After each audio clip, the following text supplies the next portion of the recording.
Final da sua entrevista como designer, recrutador pergunta: Você tem alguma pergunta pra gente? 90% dos designers respondem: Não, acho que tá tudo claro. Erro gigante. É ali que você perdeu sua vaga. Por quê? Porque você acabou de perder a sua chance única, talvez, de descobrir se a empresa é boa ou ruim, se o time é bom ou ruim. Antes de aceitar, antes de assinar contrato, antes de se arrepender, era ali o momento de fazer perguntas. Entrevista não é só a empresa te avaliando, é você avaliando a empresa. E você descobre isso como? Fazendo as perguntas certas. Perguntas boas, perguntas com contexto. Hoje, vou te ensinar 15 perguntas que eu sempre faço, o que cada resposta acaba revelando sobre a empresa e como interpretar hesitação. Aquela, opa, porque fazer pergunta não te desqualifica, mostra que você é um profissional que quer saber sobre o que a empresa tem, não tem, o que faz, o que não faz, e isso é importante. Bora lá. Antes de falarmos sobre as perguntas, vamos falar sobre medo. Por que designers não fazem perguntas? Você já parou para pensar? Não? Medo número um. Você acha que eles vão entender que você é exigente, ou que eles vão pensar que você é exigente demais. Realidade. Empresa boa quer que você faça perguntas. É uma necessidade mínima. Não só é o mínimo, mas o seu trabalho como designer é questionar. O seu trabalho como designer é fazer perguntas. Fazer perguntas mostra que você se importa com o seu trabalho, mostra que você se importa onde vai trabalhar. Mostra que você pensa estrategicamente. Mostra que você não aceita qualquer coisa. É o mínimo. Medo 2. Eu vou acabar perdendo a vaga, Jota, se eu fizer pergunta demais. Não. Realidade. Se você perdeu a vaga porque fez perguntas, você ganhou. Porque se a empresa não quer um profissional de design que faça perguntas, a empresa não quer um profissional de design. Eu repito isso com constância. O nosso papel como designer é questionar problema, é questionar solução, é questionar usuário, é questionar a empresa, é questionar decisões internas da empresa. É questionar. Para que assim, com esse volume de questionamentos, nós conseguimos encontrar o quê? Uma solução. Sem questionamento não existe solução. Medo 3. Não sei o que perguntar, Jota. Ok, eu tenho que fazer pergunta, eu entendi isso, você já passou aí o esculacho, mas qual pergunta? É exatamente por isso que esse vídeo existe. Você vai saber hoje o que perguntar, até mesmo a intenção de cada pergunta. Agora, vamos às perguntas. Eu vou dividir em 5 categorias: time e cultura, processo de design, crescimento e carreira, manager e liderança, dia a dia e expectativas. Cada categoria tem 3 perguntas. Vamos totalizar um total de 15 perguntas. Você não precisa fazer todas elas. Você pode escolher de 5 a 7 perguntas e fazer o que fizer mais sentido para o seu momento de carreira e para o que você sabe que a empresa tem de problema ou não tem de problema e você gostaria de explorar um pouco mais. Vamos lá. Pergunta número 1. Como é o dia a dia do time de design? O que você está tentando descobrir aqui? Se o time tem uma rotina estruturada, se tem autonomia ou se existe microgerenciamento. Você está tentando entender como é a dinâmica de trabalho entre os designers do time. Uma resposta boa que uma empresa pode acabar te dando. Normalmente temos um daily de 15 minutos de manhã, os designers trabalham em squads com PM desenvolvedor, e você, como designer, tem autonomia para organizar o seu dia, mas a gente acaba se alinhando sempre que necessário no comunicação ad hoc ou no Slack. Sexta-feira fazemos ali um design review, um design critique em grupo. Resposta boa, não é mesmo? Completa, te traz o porquê, te traz um cenário. A resposta ruim que muita empresa responde: ah, é bem tranquilão. Sabe? Todo mundo faz sua parte, bem flexível, tá ligado? O tá ligado eu adicionei, entendeu? Só para deixar mais. Que eu sei que a galera fala desse jeito na entrevista. Pergunta 2. Qual a taxa de rotatividade do time de design? Ou Quanto tempo as pessoas ficam na empresa, em média? Uma das perguntas mais importantes, viu? Uma resposta boa seria: a maioria do time está aqui há 2 ou 3 anos. Tivemos algumas saídas no ano passado, mas foram promoções ou mudanças pessoais de carreira dos designers. A rotatividade costuma ser baixa. Resposta ruim: é, rotatividade? Cara, varia bastante, né? Porque assim, depende. Eu sei que você já receberam essa. Ou pior, todo mundo fica bastante tempo, né? E aí tu foi lá no LinkedIn e olhou que não tem 3 meses que 5 designers saíram, 5 designers entraram, e aí 7 meses atrás ou 10 meses atrás, os mesmos 5 saíram, os mesmos 5 entraram. É, será que não tem rotatividade? Por que é importante entender rotatividade? Porque você começa a entender o ciclo de contratação, o ciclo de hiring freeze e o ciclo de layoff. Se a empresa faz muito layoff, a empresa ainda não entendeu o design. Se tem um giro muito alto de profissional, possivelmente a cultura da empresa não é boa. Então, rotatividade é muito importante de mapear, tá ok? Pergunta número 3. Como vocês lidam com feedback e conflito no time? Resposta boa, presta atenção nessa. Nós temos um one-to-one semanal com o manager, feedback é bem direto, mas respeitoso, a gente utiliza de radical candor. Quando tem conflito, a gente senta e resolve, como adulto. Já tivemos casos difíceis, mas sempre resolvemos conversando. Você vai falar, pô, peraí, João, tiveram casos difíceis? Olha a resposta ruim que você vai entender o porquê de cada coisa. Aqui todo mundo se dá bem, pô. A gente é quase uma família, não tem conflito não. Você prefere a realidade ou você prefere a mentira? Porque você tem que entender que várias das respostas que vêm quando você faz pergunta têm duas intenções. Ou é a realidade, e eles vão expor que existem problemas, e toda empresa tem problema. É normal, é natural. Ou eles vão fazer o. Não, tudo certo, cara, tudo funciona. Acontece, mas é. A gente é quase uma família, todo mundo é muito amigo. Sinceramente, não funciona assim. Nenhuma empresa que eu trabalhei funciona dessa forma. Então, se você procura achar a mentira e gosta da mentira, bem, tu vai ser enganado. Tu não vai gostar de trabalhar na empresa. Posso te garantir essa. Nós estamos procurando, com essas perguntas, a realidade. Pergunta 4. Como funciona o processo de design aqui no time? Se eu fosse fazer parte do time. Resposta boa. Depende do projeto. Geralmente a gente utiliza Discovery com PM e com Research. A gente ativamente faz pesquisa com o usuário. A gente tem uma ideação com o time todo. Prototipagem é feita em colaboração. Todo protótipo a gente faz um teste com o usuário. Aí desse teste a gente traz uma iteração para o produto antes de fazer o MVP. E aí você entrega para o dev para fazer o MVP. O designer acaba participando de todo o processo, de toda a etapa do produto, como se fosse um consultor, para tomar decisão ativa. Oh, que resposta bonita. Resposta ruim.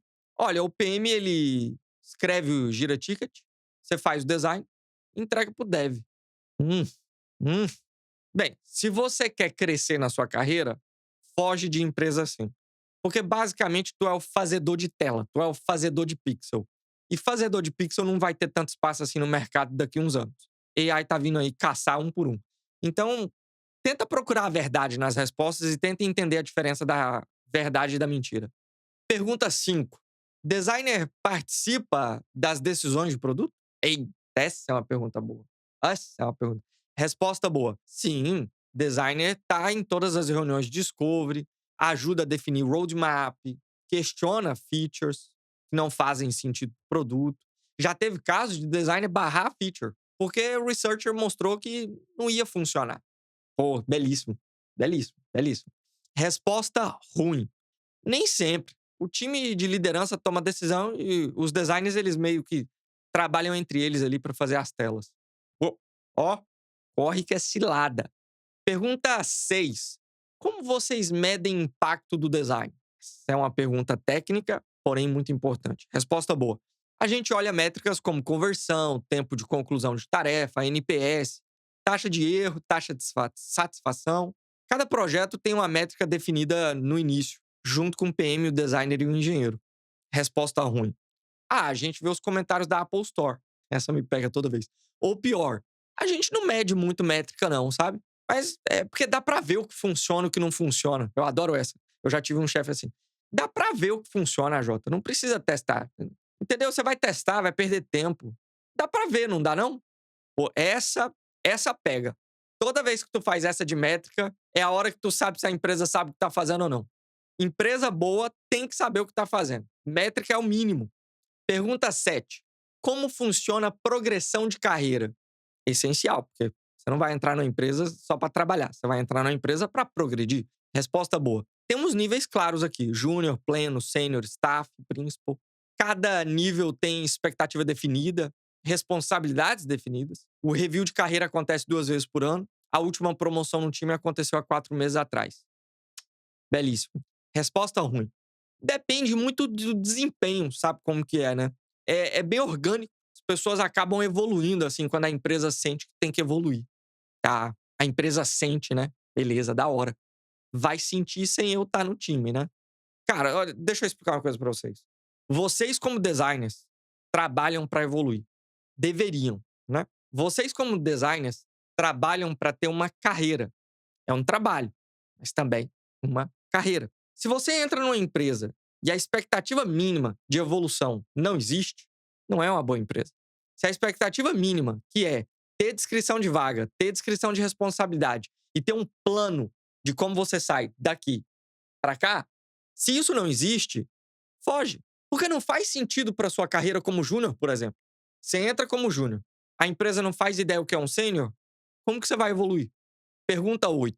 Empresa investe em desenvolvimento do time? É basicamente o budget para curso, conferência e etc. Resposta boa. Sim, cada pessoa tem X reais por ano para curso, livro ou conferência. E você pode pedir até mais. Se o nosso budget justificar, você acaba fazendo aí um treinamento até um pouco mais caro. No último trimestre, 3 pessoas do time foram para uma conferência em design. Belíssimo! Belíssimo! Resposta ruim. A gente incentiva bastante, sabe? Que as pessoas estudem fora do horário de trabalho. Essa. Ou o famoso.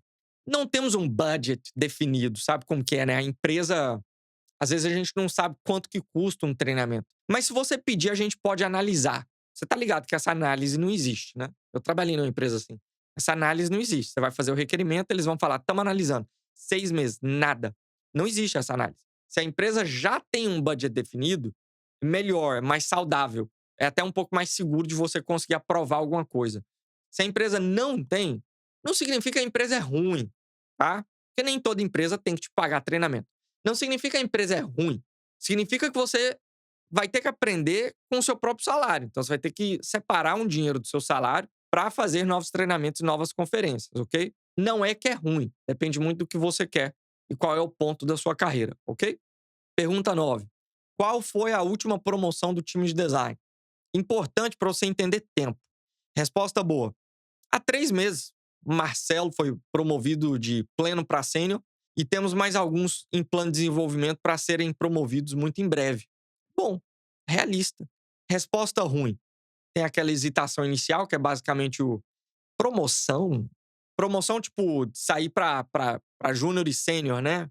Cara, eu acho que foi ano passado. Porque o time é novo, sabe como é que é, né? A gente tá evoluindo junto. Ou senão vem aquela clássica.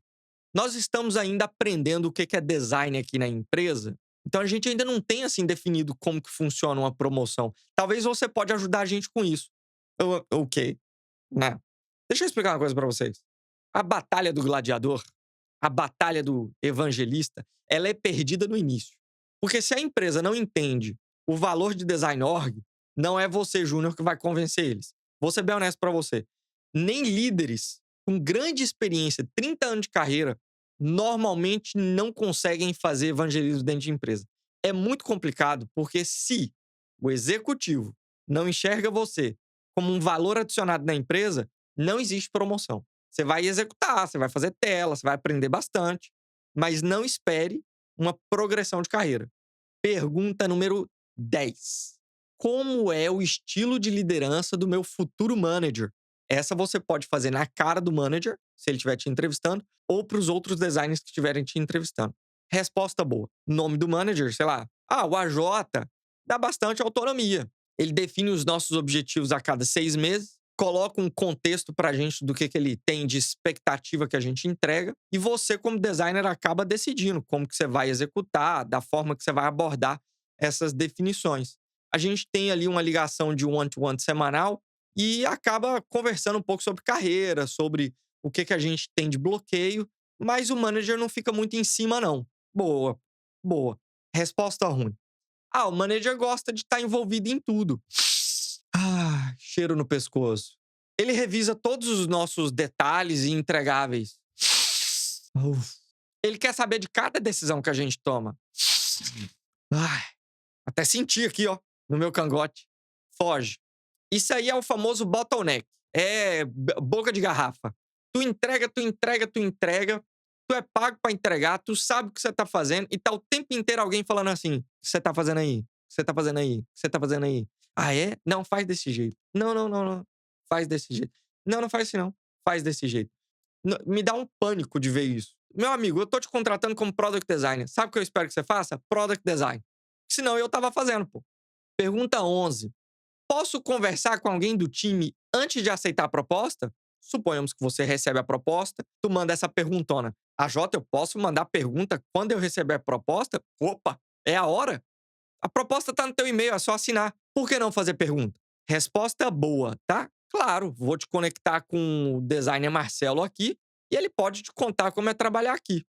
Vale, eu vou colocar um adendo aqui. Vou colocar um adendo. No meu processo de entrevista, são 3 etapas. Toda empresa que eu vou, eu implemento o mesmo processo de entrevista. O primeiro é uma conversa comigo de 30 minutos. O segundo, conversa técnica com o time. Ou seja, você já pode fazer pergunta para o time. Porque a conversa técnica não é comigo, é com o time. Você vai falar com os designers. Talvez uma PM vai estar na ligação, talvez um BA vai estar na ligação. E a terceira etapa é cultural. Eu vou adicionar outras pessoas do time para que você conheça mais designers. Eu vou adicionar um outro PM, talvez o PM do time que você vai trabalhar, e a oportunidade de você fazer pergunta dessa forma. Como que é trabalhar aí? Vocês gostam de trabalhar aí? Quanto tempo vocês estão na empresa? É muito importante você entender isso. Se você não tem espaço para conversar com a pessoa do time, já me deixa um pouco com o pé atrás. Porque se você tem espaço para conversar, por que não fazer uma pergunta legal? Por que não entender como que funciona ali o trabalho da empresa? Eu no meu time, eu sou extremamente transparente, eu sempre faço a pergunta se o candidato não fizer. Se o candidato não fez a pergunta, eu faço a pergunta por ele. Eu normalmente coloco a pergunta na mesa redonda para mostrar para o candidato que, olha só, aqui a gente é tão transparente que eu mesmo faço a pergunta por você. Como que vocês gostam de trabalhar aqui? Como que tá sendo para vocês trabalhar comigo?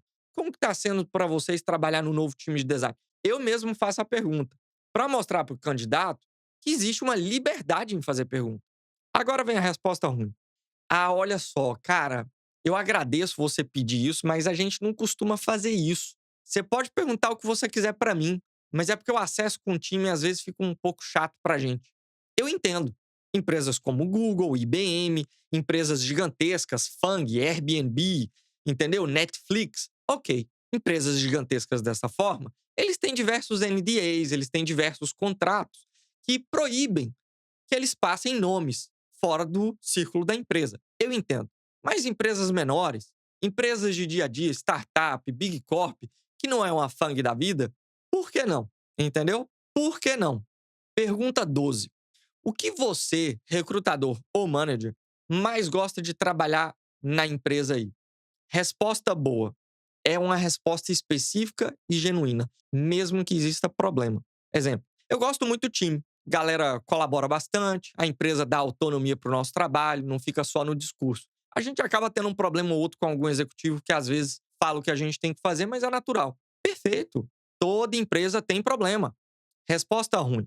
É aquela resposta genérica. Ah, tudo. Cultura é incrível, tem oportunidade. Você não sabe qual, mas tem oportunidade. Os desafios são legais. Legais para quem? Sempre foque em tentar entender de verdade o que está dentro da resposta. E muitas vezes não só a resposta falada, às vezes é o comportamento. Você vai ver aquela reação, você vai ver o olho, você vai ver aquele trimelique, aquele desconforto. Bem, pode ser que a resposta seja mentira. Então é prestar atenção na hora que você faz a pergunta. Pergunta 13. Como vocês lidam com overtime e prazo apertado? Opa! Opa, olha a pizza vindo. Resposta boa. A gente evita ao máximo. Quando tem prazo apertado, renegocia escopo. Overtime não acontece porque o horário de trabalho é fixo. E se acontecer, por um acaso, que não aconteceu nos últimos 2 anos que eu estou aqui, você vai ser pago por isso. Porque não é algo comum. E está fora do seu contrato. Perfeito. Eu não sei se vocês sabem. Vale adicionar, no seu contrato não tem overtime. Vários contratos de tech e design não tem overtime. É só ler. Vocês estão fazendo overtime porque vocês são bonzinho. Ô burro. Aí eu deixo tu escolher. Resposta ruim. Às vezes rola um overtimezinho, um corujãozinho. Mas a galera é unida, você sabe como que é, né? É empresa, é trabalho. Final de semana a gente acaba dando um gás no Slack, a gente acaba respondendo um ou outro. Quando precisa também. Toda sexta, esquece. Toda sexta. Foge. Foge. Ah, Jota, mas é aprendizado. Não, foge. É burnout. Foge. Não ponha um problema na tua cabeça, não. Pergunta 14. Quais as ferramentas o time usa? Aí você pode imaginar. Figma, Jota. Calma. Resposta boa. A gente utiliza o Figma, Miro, Dovetail para research, Gira para gestão. Todo designer tem license de tudo. E o hardware a gente compra o último MacBook que tiver disponível ou o MacBook que tiver ali no time de IT. Boa. Resposta ruim. A gente usa o Figma. O resto a gente vê conforme a necessidade. A gente acaba tendo algumas limitações por causa do custo, né, de cada ferramenta. Hum, hum, hum, Não, não, não. Deixa eu explicar uma coisa para você. Se a empresa limita a ferramenta, ela limita trabalho. Porque o nosso trabalho, existe uma necessidade muito grande de ter ferramenta. Ferramenta de pesquisa, ferramenta de análise, ferramenta como AI, ferramenta de pesquisa remota, pesquisa moderada, ferramenta de survey, ferramenta de A/B testing.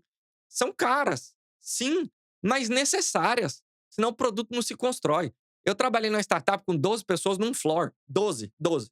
Literalmente, tu olhava pro lado, tu via os 12. Não era um escritório grande. E todo mundo tinha acesso a tudo, todas as ferramentas. E se eu precisar de uma ferramenta nova, por exemplo, eu tô precisando de um VWO para fazer A/B testing. Pô, Jota, vamos ver. Vamos comprar pra gente testar e ver se traz resultado? Trouxe resultado. Vamos todo mundo ter acesso? A empresa tem que estar disposta a te dar ferramenta. Sem ferramenta, como que tu executa teu trabalho? É porque vocês confundem achando que a ferramenta de designer é Figma. Figma é entregável, gente. Eu vou repetir isso várias vezes. Figma é entregável. Figma não é ferramenta de trabalho. É entregável. Inclusive é uma ferramenta de engenheiro, não é uma ferramenta de designer mais. Mas aí é discussão para outro dia. Pergunta 15. Qual o maior desafio do time de design hoje? E você pode mudar ela um pouco. Qual o maior desafio do time de design que eu vou fazer parte? Outra, se joga. Resposta boa. Resposta boa. E essa resposta ela vem com honestidade e problema. Que a resposta pode ser assim: sinceramente, nós estamos crescendo tão rápido aqui que às vezes falta um pouco de alinhamento entre os squads. Isso pode ser um problema de comunicação interna nosso. O time vem trabalhando nisso, claro. A gente está construindo um novo design system. Então, estamos implementando novas sessões de critique, novas sessões de sync para a gente conseguir, talvez, mitigar esses problemas que a gente tem hoje. Perfeito. Toda empresa tem problema. Resposta ruim. Não temos, não, grandes desafios, não, sabe? Tá tudo fluindo legal. Tá, não. Não, porra. Eu já trabalhei em startup que basicamente era fogo diariamente. Não era um fogo descontrolado. Era um fogo controlado. Mas tinha fogo. Por que eu não posso ser transparente e falar, cara, isso aqui é uma startup, scale up, IPO em 13 meses? Você já sabe o que tá acontecendo. É faz, entrega, testa, dados, deu errado, desliga. É fast pacing, não tem o que fazer. É uma startup. Scale up, tem que acontecer. Na Big Corp que eu tava, por exemplo, na de telecomunicação. Cara, a gente tem um problema de comunicação. É tão grande a estrutura, 130 designers, 40 líderes, 160 pessoas no executivo. É tanta gente que às vezes a informação ela se perde no meio do caminho. Mas estamos tentando resolver. Ok, tá tudo bem, tem problema, é o que é. Agora, respostinha de não, tem problema não, cara, aqui tudo tá tranquilo. Não, toda empresa tem problema. Toda empresa tem problema. Ok, você tem as 15 perguntas-chave. Mas como fazer essas perguntas? Dica 1. Não faça todas elas, faça as que importam. Então, escolhe de 5 a 7, dependendo ali do espaço que ele te dá para fazer a pergunta, começa a fazer pergunta. Júnior, se você é júnior, você vai focar nas perguntas de processo, crescimento e mentoria. Você é sênior, você vai focar nas perguntas de autonomia, impacto e liderança. Perfeito? Dica 2: tom de voz é muito importante. Não faça num tom de interrogação. Faça num tom de curiosidade. Que é isso? O que está acontecendo? Pô, me explica um pouco, fiquei curioso. Como que funciona o processo? Curiosidade. Não me manda um. Me fala aí como que funciona o processo. Não, pô, tu não é polícia. Dica 3: anote as respostas. Literal, caderno e notebook, anota. Por quê? Porque quando você receber a oferta, você vai ter esquecido de literalmente tudo que eles falaram. Então é bom tu anotar para tu comparar. Vale a pena? Às vezes o salário é um pouco menor, mas as respostas foram legais. Às vezes a outra tá pagando um pouco mais, mas as respostas não foram tão legais. Te ajuda a tomar uma decisão, por incrível que pareça. Dica 4: preste atenção na hesitação, comportamento, o olho, a boca, como eles respondem. Não é só o que fala, é como falam. Hesitou em falar? Pode ser que eles tenham mais problemas do que eles estão falando. Desviaram do assunto? Aí é problema, né? Aí foge. Desviou do assunto e não quer responder resposta simples, a empresa já não é transparente. Agora imagina tu lá dentro. Resposta genérica demais é comum, é até normal, porque vai depender muito da empresa. Se a empresa for muito legal e ethics, possivelmente as respostas vão ser um pouco genéricas. E aí vai de você perguntar em cima ou entender que, ok, foram honestos o suficiente, é genérico um pouquinho, mas tá ok, tô agradado da resposta. Dica 5: faça follow-up. Extremamente necessário. Resposta foi vaga ou você não entendeu. Aprofunda. Por exemplo, eles respondem: a gente tem um processo estruturado. Você. É, legal, estruturado. Como que funciona esse estruturado? A gente segue um Double Diamond, vocês trabalham com Scrum? Dá ali opções para ajudar eles a serem um pouco mais específicos. Ah, Jota, mas isso não vai me colocar em problema? Claro que não, vai mostrar que você é técnico, vai mostrar que você sabe o que você está fazendo. Algumas empresas, de novo, Google e etc., normalmente têm alguns segredos em relação a esses modelos de trabalho, porque, obviamente, são modelos de trabalho criados por eles, mas ainda assim vale perguntar porque a resposta vem. E olha, se você fez essas perguntas, a empresa ficou incomodada, ótimo. Você entendeu de fato se a empresa vai ser boa para sua carreira ou não. Uma empresa que esconde o jogo na entrevista, no dia a dia é pior. Sempre é pior. Resumindo, entrevista não é só você sendo avaliado, é você avaliando a empresa. Você tem direito de fazer pergunta, você tem direito de saber onde vai trabalhar. É o mínimo como profissional. Escolhe de 5 a 7 perguntas e faça com curiosidade genuína. Anota as respostas, presta atenção em como respondem. E decide se essa empresa serve para você ou não. Porque a decisão no fim do dia é sua. Pergunta para você: qual pergunta você nunca fez e deveria ter feito numa entrevista? Ou melhor, qual pergunta você fez e a resposta não foi lá essas coisas? Comenta aqui que eu quero ver o que aconteceu no seu processo de entrevista. Like nesse vídeo se te ajudou a preparar para a próxima entrevista. Se inscreve e lembre-se: faça perguntas sempre. É o seu direito. Valeu, fui!